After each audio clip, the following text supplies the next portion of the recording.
Rafael Álvarez, cuénteme, señor, ¿cómo está usted? Muy bien, buenas tardes.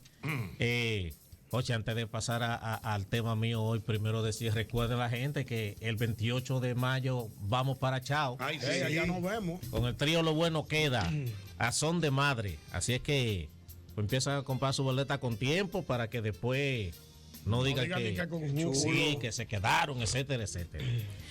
Jochi, yo estuve mirando una entrevista que le hizo Junior Cabrera a un amigo tuyo.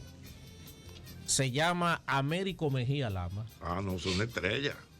Un Américo Mejía, de los mejores investigadores de música y de todo. Sí. Sobre la historia del merengue. Debo verlo. Los melómanos. Y ese señor dio una serie de datos en esa entrevista, que es bastante intensa, que yo dije, bueno, seleccioné algunas cosas, pero aparte de la entrevista, de lo que él también decía en esa entrevista, investigué por otros lados algunas otras cosas y entonces lo incluye en un tema que yo he llamado curiosidades del merengue. Aparte de eso también de una conversación que sostuve recientemente con el profesor Rafael Chaljú Mejía. Otra estrella. Ese sí sabe de Que merengue. escribió un libro titulado Caminos del Merengue. Ese es una estrella, ese sí sabe. Y Chaljú es una estrella en merengue típico. Sí. Él y Uchilor hacen un dúo. Él fue cuñado de Tatico Enrique. Ajá. No tenía el dato. Imagínate tú. O sea, Chaljú Mejía, una hermana de Chaljú Mejía, fue la esposa de Tatico Enrique. Ok. Pues mira, yo voy a comenzar justamente por ahí con lo que estuve conversando y mirando de Chaljú Mejía sobre el merengue Juan Gomero o Juan Gómez. Juan Gómez. Resulta que en el segundo viaje de José Martí aquí al país, cuando él llegó, se improvisó una especie de una fiesta en Guayubín y ahí se cantó el merengue de Juan Gómez y José Martí bailó merengue ese día, sí. Porque Martí, que era bueno. sí. No andaba en eso. Sí, que no. No sacaba tiempo. Pero eso no es nada. Ve, pero busca- él andaba en otra cosa. Un patriota. Búscate- Era un patriota. Búscate. José Martí No, se de bebía Montesanto. 1 litro diario de ginebra. Búscate. No te vayas, ñonguito. ¿Tú sabes cómo le decían a José Martí? No. Ginebrita. Se te cayó el mito. Pepe Ginebrita. Yo y eso, yo me recito a creerlo. Pero eso no es nada. A que lo sepa. Incluso litro, en ¿verdad que sí? en el diario de José Martí aparece él de Ay, no, cómo, porque él iba anotando todo lo que pasaba y aparece de cómo en casi cada lugar que lo invitaban a comer le daban ron, un trago. No, también. porque lo que le Junto gustaba con- era ginebra que le gustaba. Y era buen orquestador, él lo que no era buen peleador. Era buen orquestador. Él lo mataron de una vez cuando llegó a Cuba. Adelante. No vaya adelante, mi niño. Vete atrás. No, tú sabes que había un sentido de orgullo, ¿verdad? Tú sabes, No, porque José Martí. no era como ahora. El líder. Ahí no vamos a salir del tema, pero no era como ahora. Anteriormente los reyes se metían en la batalla, ahora no. adelante, Aquí no. hay líderes ahora que mandan a la gente a hacer juego en la calle y ellos no van. Ellos se quedan en su casa. Pepe Ginebrita. Pepe Ginebrita. Yo escuché eso, yo me recito. ¿Tú no lo crees? Es que yo tengo de José Martí Ñonguito. como una visión de un líder. Tantas cosas que yo, José Martí. Y tú vienes a No, decir la porque parte de pero eres un ser humano. Sí, pero no me le pongo un litro todos los Lo días. porque alcoholizó. Nadie que esté trabajando un liderazgo puede estar que bebiendo su Ahora litro. cada vez que yo pase y Es vea un el litro estatus, diario, va a seguir. Ñonguito, ahora cuando yo pase y vea el estatus, lo que voy a pensar es que José Martí está. Pepe Ginebrita, míralo ahí donde está. Está bien. No vende esa imagen de José No, Martí. no le Que la viste. gente tiene otro Bueno, está nombre. Vamos a hablar después de Abraham Napoleón para que tú Lincoln. veas. Y De Napoleón era Bonaparte. completo también. Napoleón era duro también. Y Porque Abraham, le acaba con la historia. Napoleón también le daba duro. Vamos a hablar después de Napoleón y Bonaparte. Abraham Lincoln. ¿Eh? Abraham Y Lincoln. Churchill. No, y Churchill. Yo vi la película de Churchill. Franklin. ¿Y qué tú crees? No, Y esa además gente. Churchill le era daba bueno. también a los puros, a las dos, ¿eh? No, lo puro, él bebía puro, bebía whisky. Es más, Bebía de Churchill todo, lo comía. nombraron por él. Se ponía una bata y andaba en cuero en su casa. Y era supersticioso, porque Churchill creía en la lectura del cielo y de las estrellas. Sí, él era de ahí, porque él, Sí. tú sabes que en esta Segunda Guerra Mundial, mucha estrategia, él se daba su trago, decía, al otro día amanecía con un tabaco. Y miraba el cielo. Y miraba el No, cielo. pero él contrataba gente para que le leyeran en el cielo lo que estaba pensando Hitler, lo que estaba planificando la estrategia. Ahora, yo siempre he tenido una duda, porque es que cuando mencionan los nombres de las avenidas, con los nombres siempre son en femenino. La Churchill, la Lincoln. Porque le hablan de la calle. Otro que era raro, que es extraño, era Lyndon B. Johnson. Él despachaba desde el baño sentado. Desde el baño. Ay, pero ese es. Sí, Lyndon B. Johnson. Sí. Kennedy no salía de su casa sin el horóscopo. Nunca. Cuando sigue hablando, y dependiendo de lo que le dijera el horóscopo, él salía o no se quedaba. Bueno, entonces, ¿qué pasa? No, le falló, sí. Sí, le falló. Dígalo, Kennedy. Parece que no le dijeron cuando lo de el famoso. Lo que le pasó a los Kennedy fue que el ángel de la guardia se lo retiraron a todos. Lo mataron. El ángel de la guardia no andaba con ellos. Se lo lambieron a la mañana. Vamos a seguir. Bueno, la cuestión es que entonces el merengue Juan Gomero fue uno de los primeros merengues que se hizo, que se escribió. Y que aunque Juan Isidro Jiménez dice que quien lo escribió fue un acordeonista anónimo, resulta que, según cuenta Charles Mejía, un buen día Rafael Acevedo lo llama y le dice: tengo una persona que quieren hablar contigo. Jochi, resulta que quien escribió ese tema fue un señor llamado Baudilio Grullón. ¿Qué pasa? Baudilio Grullón era el bisabuelo de Rafael Acevedo, el señor de la Galvez. Sí. Sí. Okay. Entonces, en lo que quienes le contaron a Charhu la historia fueron unos hijos todavía que quedaban de don Baudilio Grullón, que dicho sea de paso, ese señor dejó 56 hijos. Cóchole. Pero tenía día libre ese hombre. Yo lo que no sé si, porque anteriormente se utilizaba el que gente criaran muchachos de otros. Sí, antes yo espero que de otras mujeres también. Entonces, porque si no, eso no me quedó claro ahí, pero 56 hijos y le quedaban 18 vivos hasta el otro día. Wow. Entonces, ¿qué pasa? Dios mío. Él iba caminando por Juan Gómez, que era una comunidad en la línea noroeste de Montecristi. Y había unas muchachas que estaban machacando cañafístolas. Porque la cañafístola, aunque le sale un olor que no es muy agradable, sí tiene como una agüita dulce cuando la machacan. Cuando él pasó, él piropeó a las muchachas y lo que hicieron las muchachas fue que empezaron a reírse de él. Por eso el merengue dice: las muchachas de Juan Gómez son bonitas y bailan bien. Pero resulta que él no cogió esa de que se rieran de él y dijo: me voy a conseguir una de Juan Gómez. Y se fue y se consiguió a una señora, se casó con ella, y a esa señora se llamaba Dolores Pérez y le decían Lola. Por eso entonces el merengue dice: me gusta bailar con Lola, porque Lola baila bueno, Lola se deja llevar como caña para el ingenio. Me gusta bailar con Lola porque Lola baila fino, Lola se deja llevar. Como caña para el molino. Exacto. Entonces, ahí se incluye el merengue ese de Juan Gomero, entonces él se lo dedicó a su esposa, que le decían Lola, y comenzando primero hablando de cómo eran bonitas, que bailan bien, pero se ríen de todas las personas que ven. Aunque Soto Jiménez me dijo: ni son bonitas ni bailan bien porque yo estuve ahí. Y digo, bueno, ya es otro problema. Bueno, Soto Jiménez, tú sabes que Soto Jiménez hay que respetarlo. Un investigador natural. Dijo: yo estuve ahí y ni son bonitas ni bailan bien. Y yo, bueno, que se está metiendo en un problema usted. Eso es otra cosa. Exacto. Y respecto a lo que Américo decía, él habla de que el primer merenguero, el primer cantante de merengue que grabó un tema, según él, es un señor llamado apellido Espínola de La Vega, Juan Bautista Espínola. El primer merengue que se grabó fue un merengue llamado Rubén. Según yo estuve buscando, no aparecen letras de ese tema. E incluso en YouTube aparece el tema Rubén y es solamente instrumental. Yo tengo entendido que es así, que es instrumental nada más. Solamente instrumental. O sea, no hubo letra. No tenía letra.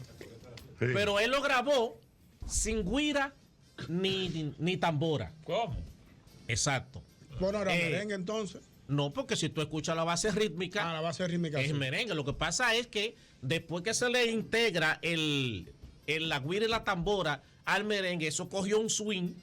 Que de ahí para allá tocar un merengue sin guira y tambora a la gente, porque incluso quien le integra guira y acordeón al merengue iba a ser Luis Alberti posteriormente, en una orquesta que él tenía, que esa orquesta después cuando llegó Trujillo pasaron a llamarla Orquesta Generalísimo Trujillo, que según también el primero que graba ya como un disco, aunque a Mauri me hacía una observación ahorita, pero según él, quien graba en primera vez un disco ya con merengue es Luis Alberti, porque aquí vino en 1940 un transatlántico llamado Argentina, y ese transatlántico tenía un estudio de grabación ahí dentro, y Trujillo entonces agarró a Luis Alberti a lo metió allá que grabaran un disco, porque aquí hay un dato. Anteriormente, en las campañas electorales y políticas, existían lo que le llamaban los picos de oro. ¿Cuál era la función de los picos de oro? Era la gente que estaban como en una animación para que entretener al público en lo que llegaba el líder. Después que llegaba el líder, se bajaba el pico de oro. Luego a Trujillo le recomendaron, pero en vez de seguir usando pico de oro, vamos a cambiar eso por merengue, que eso es lo que la gente está escuchando. Por eso lo puso a grabar. Y esa orquesta, después que a Trujillo la justicia lo matan, pasó a llamarse Santa Cecilia. Entonces decía que luego, cuando lo que le sugirieron a Trujillo fue sustituir los picos de oro, que eran los que estaban como en animación, en la tarima con la gente, para cuando llegara el líder en ánimo, que aplaudieran, lo sustituyeran por merengue. Entonces, ¿qué hace Trujillo? Agarra a la orquesta de Luis Alberti y la lleva a ese barco, graben ahí para que nosotros entonces esa música la utilicemos. ¿En qué año fue eso, Rafael? 1940, dice. O sea, 40. Si nosotros transformamos el pico de oro a esta generación, a esta época. Tú fueras un pico de oro. ¿Un animador? Tú fueras un pico de oro. Oye, pico de oro. Tú fueras. Entreteniendo a la gente. Sí. Siendo los concursos, bien. No había como un gran orador que le llamaban Pico de la Mirandola. Pico de la Mirandola creo que era pintor. O algo así por el estilo. Chequeate. Era un tipo que hablaba bien. Mira ahí, Pico de la Mirandola. Creo que él era pintor o escultor o algo así por el estilo. Pero aquí sí también teníamos hay una calle, Arturo Logroño. Ajá. Arturo Logroño le llamaban el Pico de Oro porque se considera inclusive hasta el padre de la oratoria, el mejor orador que ha tenido hijo de Fernando Arturo de Meriño. Pico de la Mirandola era un humanista, pensador italiano. Es especialmente conocido por los eventos acaecidos en el año 1486. El Pico de la Mirandola propone la religión cristiana parece que era un orador, sí. Un orador duro. Bueno, entonces, ya dije que esa orquesta después pasó a llamarse Santa Cecilia y que fue la primera orquesta del país. El primer merengue que se llevó al cine fue el merengue La Empalizá de Luis Calaf. Lo interpretó Manuel Hernández y de hecho trabajó en la película. La película era mexicana, que se llamaba Amor Vendido. En 1952, me parece. 1951, Amor Vendido. Esa película mexicana fue La Empalizá, que fue el primer merengue, el primer tema en merengue que se llevó al cine a una película. Que lo compuso Luis Calaf, La Empalizá. Pero eso es como que el año 40, ¿no fue? Sí, él lo compuso en ese tiempo, pero la película fue en el 51. En 1951. No te lo digo porque me acordé del cuento, Ñonguito. ¿Qué cuento? ¿Cuál cuento? Ese cuento bueno. Ese cuento es bueno. La Empalizá. Oye, negra, ¿quién te besó? Mira, niña, ¿quién te besó? A la orilla de la Empalizá. Tú sabes que ese en un álbum de Julio Iglesias lo grabó. Sí, claro. La Empalizá. Sí, Julio Iglesias lo grabó. Julio Iglesias lo grabó. Sí. Entonces me cuenta un amigo, voy a reservar el nombre, ese cuento que bueno. que vio el álbum, pero cuando ve los créditos ve La Empalizá, Julio Iglesias y Luis Calaf. Oh, ¿con Luis Calaf? Debió ser Luis Calaf y Julio Iglesias. Espérate, no.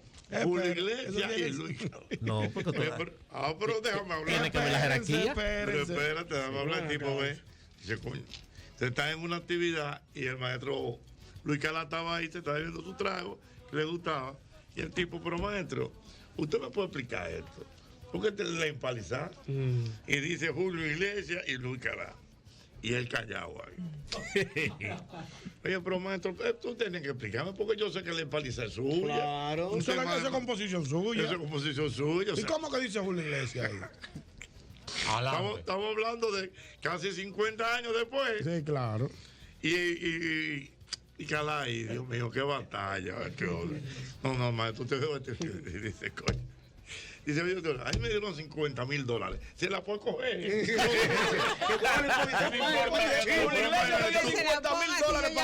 de un tema de más de 50 años que tú y que me den $50,000, ¿qué me importa?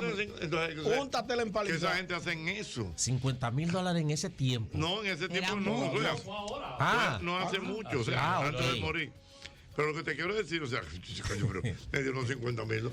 Y en ese álbum él tiene otro tema también dominicano. ¿Quién? Julio Iglesias. No sé. Sí. Yo sé que ese está ahí en la empresa. Ve con Coco. Perdóname. No, te doy la razón totalmente. Es que no pega ahí, no pega mucho. Y quizás nosotros lo decimos porque conocemos el tema original y está muy flojo. Está muy flojo. Y niña, ¿quién te aventó a la orilla del palizán? Que tú decías, Jochi, aportando al tema, que se estila mucho en este tiempo. Incluso, esto es un código de la música por todos los muchachos. Hay cantantes que el compositor le lleva la canción y ellos le ponen aunque sea una frase a la canción para ponerse los dos, los rollos. Que los dos somos compositores, por una frase así. Bueno, Marc Anthony, normalmente, si él es parte, o sea, si tú le llevas una canción a Marc Anthony, él se pone como parte de los autores. Normalmente. Aunque sea una coma le cambia. Le cambia una frase, un estribillo, un eslogan, lo que sea, ya, y que le compositor. Sí, porque hay que tener el dinero. Lógico. Y tú que se la quieres dar. Después, la orquesta de Alberti era la Lira del Yaque, que se llamaba primero. Luego pasó a llamarse Generalísimo Trujillo y luego Santa Cecilia. Y se dice que el primer intérprete de merengue, el primer cantante de merengue fue Pipí Franco. Que después van a venir otro tipo de cantantes, donde surge Joséito Mateo, y todas estas personas, pero él ubica como el primer cantante de merengue a Pipí Franco. Correctamente. Mira, el amigo Ulises me ha dado un dato aquí, no sé qué fue lo que tú dijiste, pero ciertamente, por ejemplo, en el caso del merengue, Trujillo fue que prácticamente lo introdujo en la clase alta. Es que el merengue, incluso el merengue estaba prohibido. En el caso del merengue de Espínola, los temas que él hacía en merengue, él lo que le llamaba o lo disfrazaba con otra, la llamaba algo típico, para no decir merengue, porque incluso la palabra estaba, porque el merengue, el baile que se hacía era con la mujer agarrada por la cintura, la mujer apoyando su mano en el hombro, y eso empezó a ser mal visto. Y lo primero que empezó a criticarse del merengue era el baile. Pero hubo algunos periódicos como El Oasis, que en El Oasis es donde primero se tiene documentación del merengue en 1854. Y El Oasis lo que hacen es un artículo acabando con el merengue, al punto diciendo que eso debería desaparecer de este país.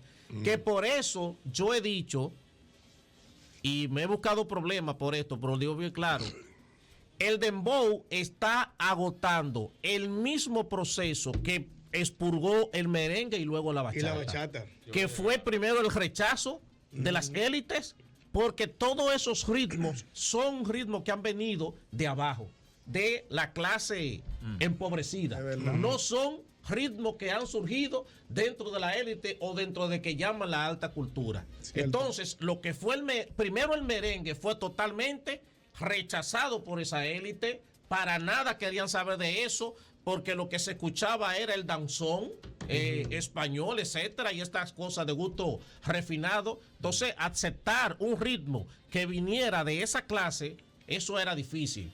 Entonces, yo escribí una serie de 4 artículos que los titulé así mismo. Si puede el dembow ganar un Grammy, claro que puede. ¿Por qué? Porque el merengue y la bachata comenzaron así mismo, con ese mismo nivel de rechazo. Solo que el dembow ahora va a tener que hacer el crossover que hicieron el merengue y la bachata. De empezar a entonces unas letras más depuradas. Exacto.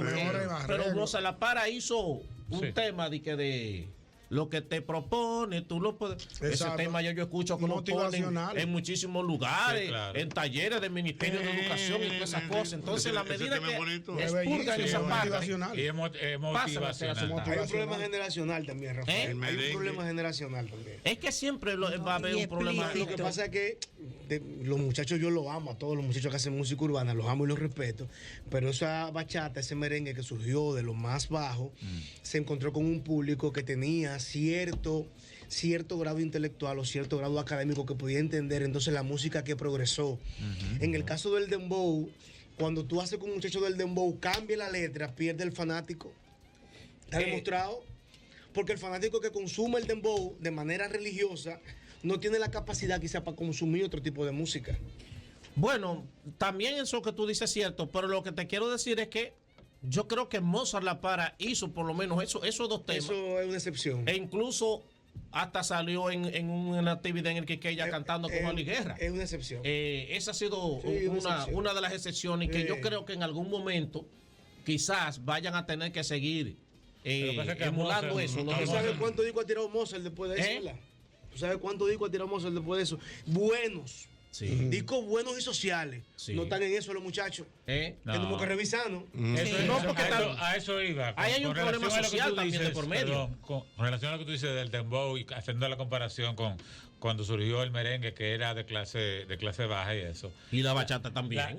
Sí, está bien. Pero todavía aquí hay sectores que consideran la bachata. Pero la diferencia radica en lo que incentiva cada cosa. Por ejemplo, en el caso del dembow, el incentivo es un despropósito. Regularmente. No, déjame decirte una cosa. Porque la esencia del dembow, quisieron parecer al reggaetón en una cosa. La esencia del dembow es la tiradera. Lo que pasa es que hay una diferencia en la tiradera del dembow y la tiradera del reggaetón. La tiradera del reggaetón está basada en la lírica. Sí, claro. Mi letra, ustedes, etcétera, etcétera. La tiradera del dembow está basada en la ostentación. Exactamente. Yo tengo más dinero que tú, tengo papel en el bolsillo, lo que yo me busco, que no te lo buscas. Hacia el aspecto sexual. Entonces, ahí es donde voy. Cuando ya hace esa variación, porque es que estáis purgando el mismo proceso. Yo he dicho, Toquicha hoy en día es la Luis Vargas y la Blas Durán de la bachata de los 80. Época, sí. Ay, Dios. ¿Qué pasó con esa gente? También era lo que hacían. Si Toquicha hizo un tema titulado Vengan a mi jardín, que quien escucha eso hoy en día y escucha lo que Toquicha hace ahora, ese tema Vengan a mi jardín no tiene ni siquiera 27,000 reproducciones. Sin embargo, Toquicha, los demás temas de Toquicha pasan de cuántos millones. Sin embargo, y de verdad, ahí entra lo que tú dices. Toquicha sí puede hacer el crossover. Sí. Porque el público de Toquicha va a consumir lo que ella cante, que es una artista de alta escala, la gente no lo sabe. Sí, claro. Esa muchacha bilingüe, filósofa, esa muchacha es buena. Pero ¿qué tuvo que hacer? Ser explícita. Exacto. Hice la parte para llamar la atención. Que le gusta al público. Pero ya para el nivel que ella tiene, puede hacer ella lo puede hacer cualquier la momento transición. y la gente lo va a seguir. Sí, pues inclusive va a tener mucho más gente que la siga después de eso. Muy bien, mi querido Rafael, ¿dónde la gente te sigue, por favor? Sígame en Instagram, @aprendo con Rafael. Ahí también yo compartí lo de Luis Calaj y el primer merengue que llegó al cine. Síganos ahí, Aprendo con Rafael. Y recuerden, 28 de mayo, Chao Teatro, a son de madre. Allá nos vemos. Es el mismo golpe. El mismo. Sol 106.5, con la mayor variedad de contenido, información, entretenimiento e interacción en una sola estación. Cobertura total, disponible para ti en la radio y en las plataformas digitales. Somos Sol 106.5, la más interactiva.